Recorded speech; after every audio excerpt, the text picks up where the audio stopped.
বনের রাজা সিংহ খুব ক্ষুধার্ত। সে শিয়ালকে আদেশ দিল, যাও, আমার জন্য উপযুক্ত একটি শিকার নিয়ে এসো।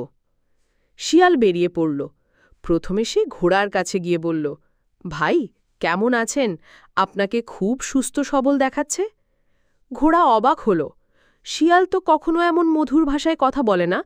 সে ভাবল, নিশ্চয়ই এর পেছনে কোনো কুপরিকল্পনা আছে। তাই কোনো জবাব না দিয়ে চুপচাপ দাঁড়িয়ে রইল। শিয়াল এবার ময়ূরের দিকে রওনা দিল।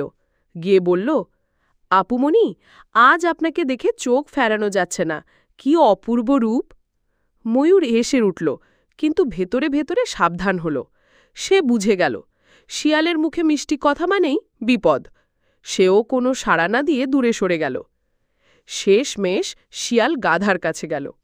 ওরে ভাই, তোমাকে দেখে মনে হচ্ছে রাজা হওয়ার মতোই চেহারা, অথচ কষ্ট করে দিন কাটাচ্ছ। জানো, সিংহের তো এখন বয়স হয়েছে, তিনি অবসরে যেতে চান।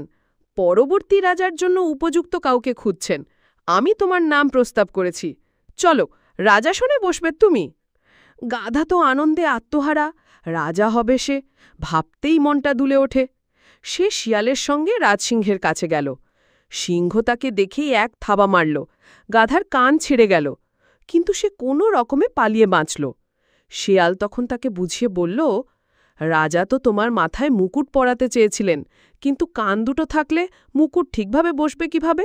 এটা হলো প্রথম রাজকীয় প্রস্তুতি, যাকে বলে গ্রুমিং। গাধা আবার বিশ্বাস করে রাজসিংহের সামনে এলো। এবার সিংহের থাবায় তার লেজ খসে পড়ল। তবুও সে পালিয়ে বাঁচল। শিয়াল আবার বলল, ওরে সরল গাধা, লেজ থাকলে রাজা হয়ে চলাফেরা করতে পারবে? রাজাসনে বসতে গেলে শোভা লাগে না এসব। এটাকে বলে আল্টিমেট গ্রুমিং। চলো, এবার শেষবার যাও। তৃতীয়বার যখন গাধা গেল, তখন আর সে ফেরত এলো না। সিংহ এবার পুরোপুরি তাকে ছেড়ে খেল। শিয়াল এসে বলল, মহারাজ, আপনি এত কষ্ট করে খেলেন, মাথাটা আমাকে দিন, একটু সুন্দর করে পরিবেশন করি। শিয়াল গাধার মাথা খুলে মগজটা নিজেই খেয়ে ফেলল। বাকি অংশ সিংহকে দিল। সিংহ জিজ্ঞেস করল, এতে তো ব্রেন নেই, কোথায় গেল? শিয়াল হেসে বলল, যে প্রাণী একই ফাঁদে তিনবার পড়ে, তার ব্রেন বলে কিছু থাকে নাকি? গাছের ডালে বসে থাকা ময়ূর বলল, ব্রেন ছিল ঠিকই, কিন্তু ছিল না বোঝার ক্ষমতা। সরলতার কারণে প্রতারককে চিনতে পারেনি। পাশে বসা প্যাঁচা তার ছেলে মেয়েদের বলল, এই গল্প থেকে শিক্ষা নাও। হঠাৎ করে কেউ বেশি আপন হয়ে উঠলে সাবধান হতে হবে।